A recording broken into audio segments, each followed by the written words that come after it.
Immigration services are the call of harnessing these opportunities by providing timely and efficient services.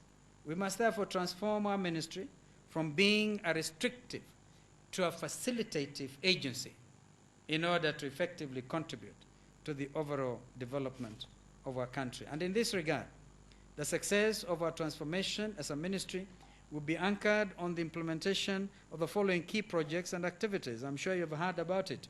E-visa, an integrated e-border management system, e-passports, devolution of passport issuance to the regional stations, and the diaspora. Yes, the diaspora, because a lot of Kenyans everywhere, there's so many, would need to be able to get these services quickly. E-identity card and online registration services, computerized registration of births and deaths, integrated master register for use by our private and public institutions, and improved communication with the customers.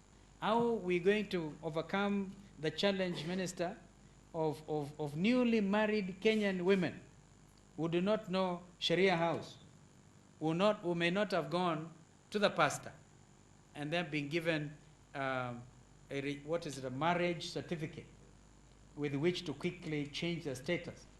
A lot of young Kenyan married women are not able to get their IDs because of that problem. I want to put that as a challenge to the ministry, to the department, to see how we can make it easy. As you talk of your 100 days initiative, think of how you can help those many Kenyan women in the rural areas who are still carrying their father's name, but they know they are married, and they cannot then easily get IDs. And of course, they get disenfranchised. You talked of the integrated program.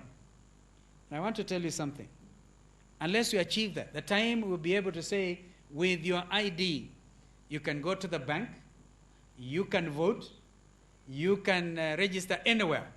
With just one document, we will have achieved tremendous progress. This is what is missing, and I think we need to move with speed.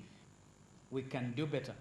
I think we can. If we are going to embrace transformational leadership, if we are going to transform ourselves, if we are going to say we want to bequeath the young ones of this country a ministry, a country that is effective, and of course highly motivated. Motivation is also important.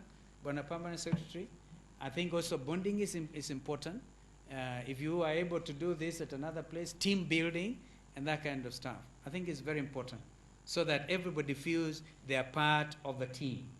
And to urge that we really reach out together as Kenyans, embrace this change, which is going to transform not just where we are working, but the whole country. Because I think that the moment for Kenya to shine and be, in terms of even earlier than Vision 2030, believe you me, if we get this document, you are going to have opened floodgates of investment in Kenya. And we all know, each one of you sitting here, as a relative who is unemployed, each one of you, pushing you, oh, why don't you help me join the prison, the police, or something? You say, how can I reach the vice president? I don't do it, of course. It is people who do the running and the officers. This unemployment problem can only be dealt with sufficiently, including poverty, which is our biggest enemy at the moment. Because at 40 million, if you were to talk about unemployment in this country, unemployment rate is unquantifiable, according to me. A lot of our people are hurting in the slums, and they're waiting for this change. And unless we get encourage real domestic investment and foreign direct investment, we'll be able to stagnate at 6%, 5% in a good year. And yet we know we must grow this economy by double digits. Therefore, all of us, particularly the media, who are serious stakeholders, have a duty to help us transform this country without acrimony. I believe that we can have a referendum period where Kenyans are not calling each other names, and they're going to sit and agree and move on. If there are mistakes along the way, we will deal with those mistakes. But we cannot say, we will never, if you don't dare take the leap, you will remain stagnant. And we cannot afford it. So I thought, PS Waziri and Assistant Minister and friends, I could challenge you along those lines, even as I challenge myself.